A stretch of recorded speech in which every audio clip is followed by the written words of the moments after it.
Welcome back to Talk of the Town on WHTC, Holland's Cool FM, on WHTC.com, and on the WHTC app for your smartphone. Once again, here's your host, Gary Stevens. Welcome back to Talk of the Town for this Monday, August 24th. Fourth Monday of the month, we catch up with things going on in Lansing with a member of the Lakeshore's legislative delegation, 85th District Representative Brad Slagh, Republican from Zeeland Township, on the other side of our table this morning. Brad, good morning. Welcome back, sir. Hey, good morning, Gary, and thanks for having me aboard. If you have a question about what's going on in Lansing, even though right now it's relatively quiet, 616-395-1450. You and others, Republicans, all congregated at the Soaring Eagle Casino and Resort over this past Saturday for what was really, to be honest with you, a 3.5-hour convention. That was very brief. It was incredibly brief, based on my experience over the last 10 or 15 years of going to conventions. What was amazing to me, is how well people were getting along. The unity truly was in play at the convention. As we sat there, folks got nominated. They went right through the process. They were able to use voice votes instead of having to do paper votes because it was that unified. And so a fun opportunity to be there in comparison to many of the conventions I've been to. Part of it, perhaps, is because there was a preferential convention earlier this spring? Yeah, I think so. I think part of it is, that's part of it, but part of it is people are seeing that maybe we didn't get as much accomplished by being antagonistic as we like to. How do we try and pull together? And right now we've got a slate of candidates that I think fit a broad range of Republican views, and so I think that helped as well. Could have been some acrimony if the factions that had supported John James and Perry Johnson had maybe some differences. Yes. How, from your vantage point, how did that get rectified? I don't know how it got rectified, but I can tell you that it appeared to have been accomplished, where those folks have come together and said, or maybe they didn't show up, I don't really know, the Perry Johnson folks. It appeared that folks were ready to accept John James as that leader and move us forward. How much, as a political observer, I'm going to ask you as a political observer more than as a representative, how much of a galvanizing force is it for state Republicans knowing who the Democratic U.S. Senate nominee is? I think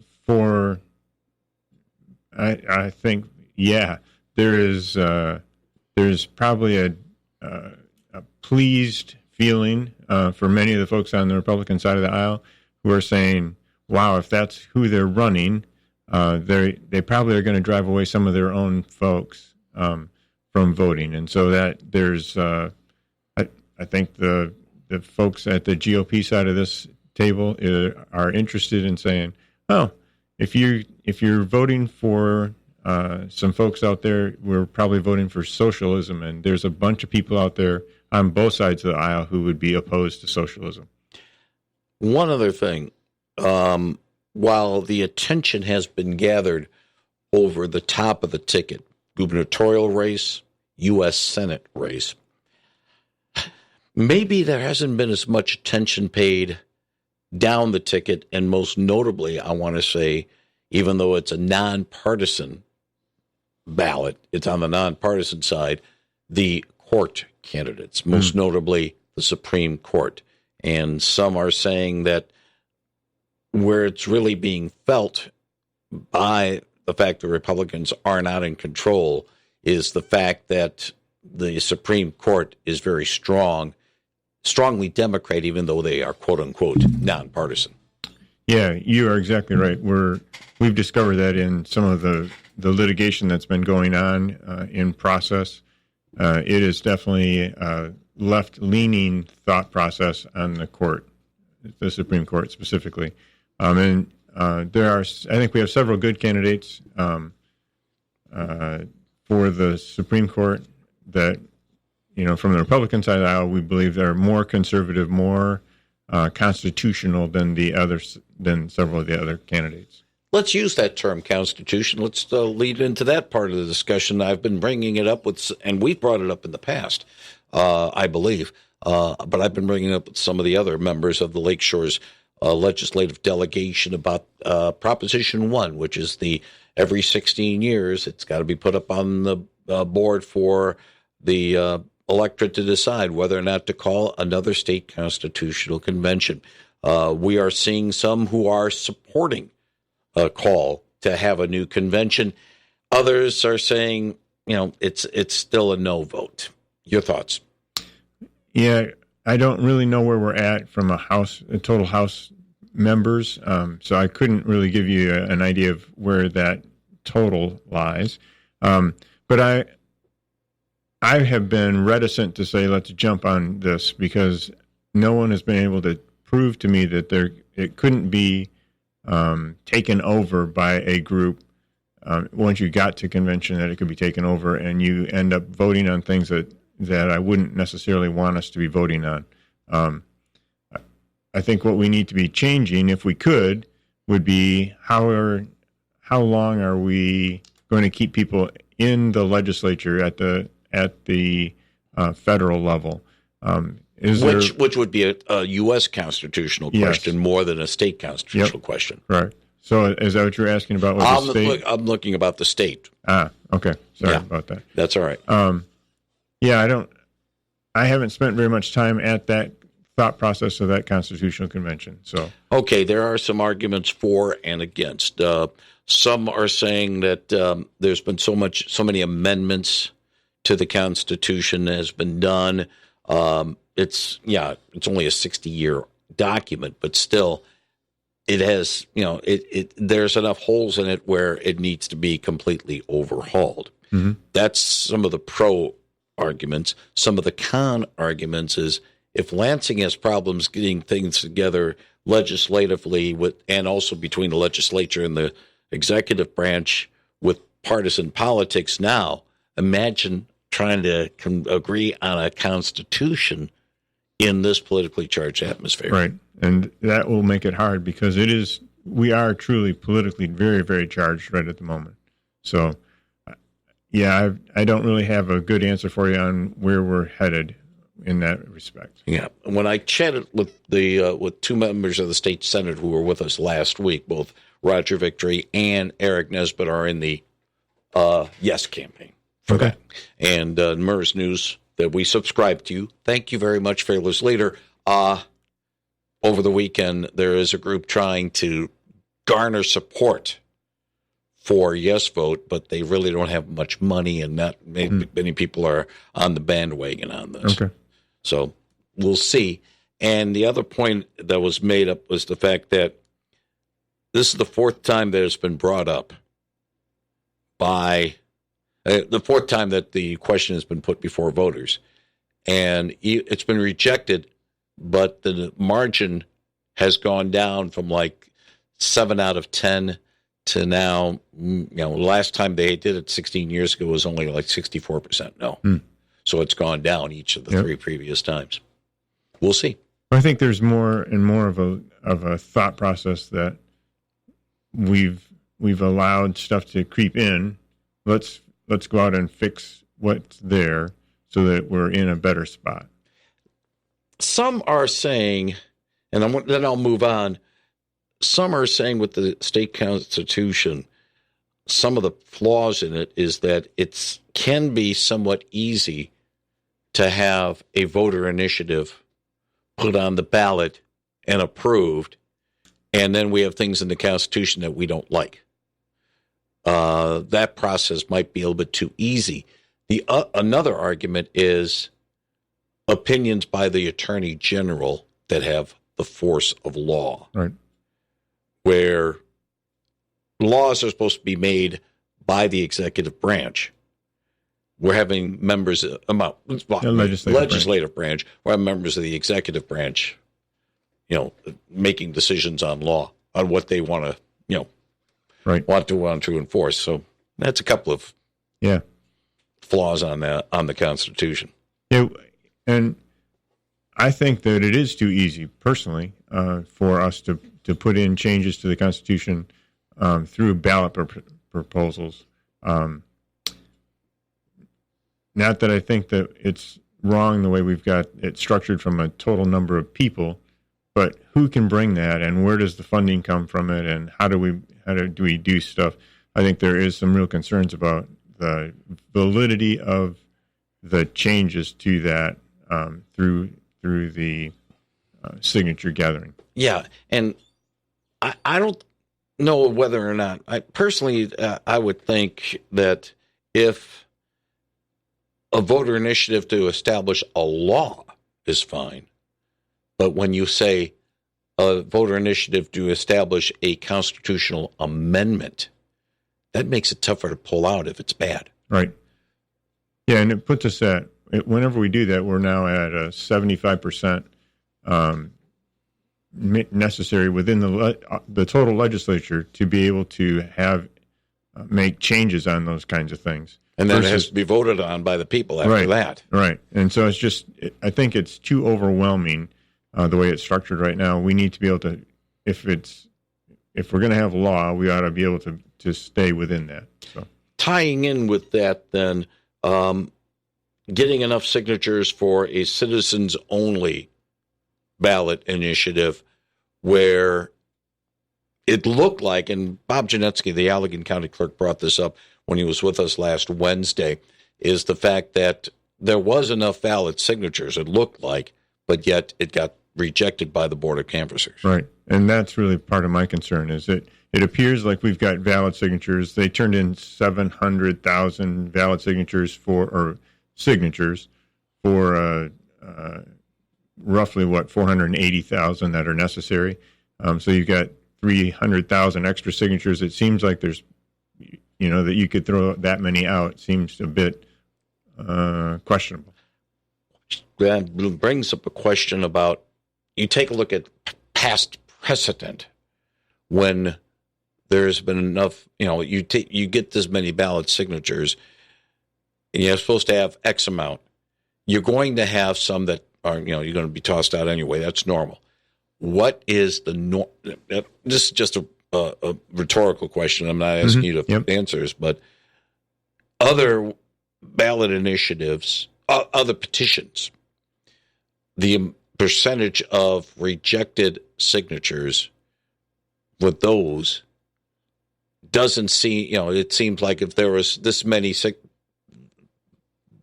petition signatures on there that got rejected, that might be a little bit really above what the normal average is for those that are rejected. Correct. And so then you would question, okay, how and why did all that happen? Yeah, absolutely. Yeah. And, the honest, be honest with you, we want to make sure that people who are eligible to vote do get the chance to vote. Mm-hmm. I don't think that's the question is not having, the question should be more of, let's make sure the people that have a chance to vote do vote. Correct. Not open it up and, say, everybody can vote. Well, not everybody can. Right. There's privileges about being a citizen. Absolutely. So, and, it should be used as a spur for people who wish to become citizens. That's one of the things you can do. Right. And you should strive to be one. Yep. So 616-395-1450. Let's deal with another constitutional type question. Public Act 233 that as of right now might be the back door for Silver Maple Solar Farm to be able to set up shop in Zeeland and Jamestown Townships. Zeeland Township has filed a lawsuit challenging the constitutionality of Public Act 233. Silver Maple Solar has asked for it to be moved to federal court because they are a national and international entity, saying that it should be decided because they are a national, international entity. It should be decided in the federal courts instead of the state court. Yeah. So first of all, PA 233 was put into play several years back. I think it was in 2023 when the friends on the Democrat side of the aisle had the House, the Senate, and the governor's chair, and they decided that this was a great idea to allow, if you're going to build infrastructure like a solar farm, a wind farm, that you're able to do that without having to go through the planning commission or stuff at a local level. So you can ignore planning and zoning at the local level because they set up a panel of 3 people at the state level who could say it can go wherever we tell it can go. And that's really the issue is we've got this law on the books that now allows folks from Lansing to decide in Escanaba where can you put a wind farm or where can you put a solar farm. And so RWE is using that as a way to be able to put a solar farm in Zeeland and Jamestown Township, and they are pushing this forward as we speak. They're having their next meeting in September 10 and 11. They've got 2 separate meetings in each township. To me, we require governments, the local units of government, to have a planning commission. We require them to. We require them to have a 10 and a 15-year plan. And yet we can have somebody from Lansing come in and say, 3 people from Lansing say, oh, no matter what your plan is, we can dump this in your space. And I think it's just wrong. So I'm doing what I can to try and help the movement to say, let's do this better, wiser. Now, Zeeland Township has asked for support. The Ottawa County Board is considering it, but they're not going to make a decision on that at this point. Mm-hmm. But just as a layman looking at the situation, I think the fact that the defendant wants to put it in federal court, they claim that it's they're national and international. That's why the federal court should have it. I see it more of Zeeland Township cannot afford a long, lengthy legal battle. You're right. And they could possibly win in state court. You put it in the federal court, and that's going to bump it up even more, and Zeeland Township won't be able to afford it. I think there's some absolute truth to that. It's a legal strategy, Mm-hmm. not the merits of the argument itself. Correct. Yep. Now, I recall that when PA 233 was being debated in the legislature, and you correct me if I'm wrong, Brad, but I remember either reading or following it, and I think one of the arguments for that law was that, hey, we had to establish phone lines and utility lines some years ago, and this is no different in terms of establishing these solar farms. It's a public utility matter. And I thought about that I thought about that argument saying that maybe they have some merit, but yet setting up a phone line, power lines and utility lines and stuff like that doesn't take that much space. Right. Whereas, as of right now, these solar farms, these data farms, and I think data centers are going to be lumped in this eventually. I have a funny feeling that's going to happen there too. They take up a lot more space. Mm-hmm. Yeah. So it's not eminent domain. Right. Right. And, it's just as, so Zeeland City has a power plant inside of the city limits. It's that Consumers Energy has. Mm-hmm. And they've got gas generators at that site.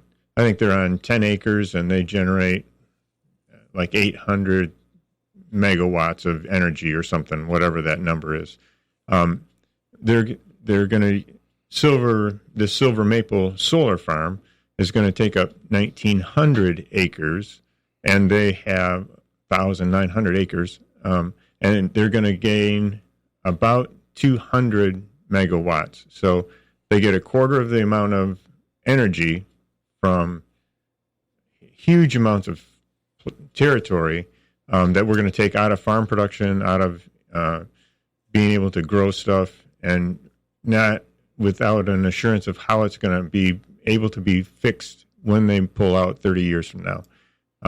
So I just think there's some real concern about how we're doing what we're doing right now. A little short term, maybe in terms of being short term focused instead of taking a longer view. Correct. So we'll see what happens. When the lawmakers go back to business in earnest next month, Brad Slagh, do you see a lot happening, or is it really going to be pretty quiet until after November 3? Yeah, well, we're up. We're actually back in office starting tomorrow for the week, and then we'll again be back probably around the end of September for a week, and then not sure where we're going to go. Obviously, the election when we get to November makes a huge difference. Does it become a Democrat trifecta again? Does it swing and become a Republican trifecta? So there's a whole bunch of scenarios that are out there. I think we've got 30 bills on our list for the next couple of days that we're going to try and deal with. So I think there's going to be some business. It will not be. I don't know that we're going to see a lame duck that's like we had before, where you have 400 bills or something like that. So I don't know. We'll see where we go.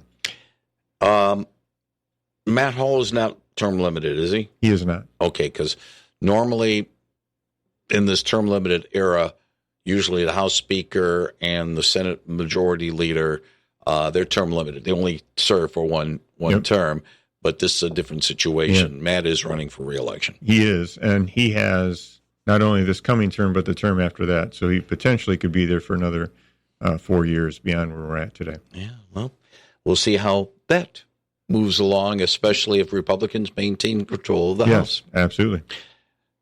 If you'd like more information on what Brad Slagh is doing online, go to gophouse.org in the pull-down menu. Look for Bradley Slagh, District 85. If you need to get a hold of his office, maybe cut some red tape, 517-373-0841, 517-373-0841. Brad Slagh, as always, thank you very much for answering some of our questions. Wish you and your family well. And if all goes well, hey, we'll do this again in the month of September. Oh, it sounds like we're moving to fall. It's coming right around the corner. There we go. Thanks, Gary. Thanks for having me in. You've been listening to Talk of the Town on WHTC, Holland's Cool FM, on WHTC.com, and on the WHTC app for your smartphone. We want to thank Jason Parks of Gateway Mission and State House Representative Brad Slagh for joining us today on Talk of the Town. The segments have been or will be uploaded to our webpage at WHTC.com in the podcast tab. You can listen or download at your convenience for free when you go to Talk of the Town in that tab. Thanks to Brian Spencer, What's New Around Holland. Thanks to all of you for listening and being a part of our program today.